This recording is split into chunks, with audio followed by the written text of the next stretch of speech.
Hello guys, তোমাদেরকে এই ভিডিওতে দেখিয়ে দিব কিভাবে তোমরা প্লে স্টোরে একটা অ্যাপ নামাতে গেলে আরেকটা অ্যাপ কাটা লাগে, ওইটা কিভাবে ঠিক করবা। তো তোমাদের প্লে স্টোরে অনেকেরই এই সমস্যাটা দেখা দেয় যে একটা অ্যাপস নামাতে গেলে আরেকটা অ্যাপস ডিলিট করা লাগে। তো ওইটা তোমাদের আর করা লাগবে না। তো তোমাদের এই জিনিসটা ঠিক করতে হলে ফার্স্টে সবার মোবাইলেই সেটিংস থাকে, সেটিংসে চলে যেতে হবে। তারপরে দেখবা এই যে অ্যাপস নামের এই অপশনটায় ক্লিক করবা।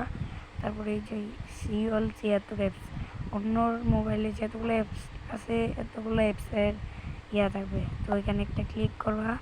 তারপরে তোমাদের মোবাইলে দেখো 40.43 MB, এগুলো সবগুলোর ভিতরে গিয়ে স্টোরেজ অ্যান্ড ক্যাচ এর ভিতরে গিয়ে ক্লিয়ার স্টোরেজ করে দিবা সবগুলোতে। দেখো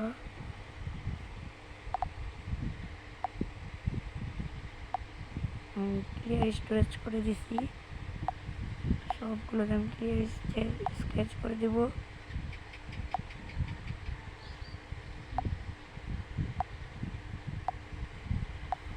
তো ওইভাবে তোমরা সবগুলো অ্যাপ থেকে যে কোনো 5টা অ্যাপের থেকে ক্লিয়ার ক্যাচ করে নিবা, তাহলে তোমরা অ্যাপ নামাতে পারবা। সবাই চ্যানেলটা সাবস্ক্রাইব করে দাও।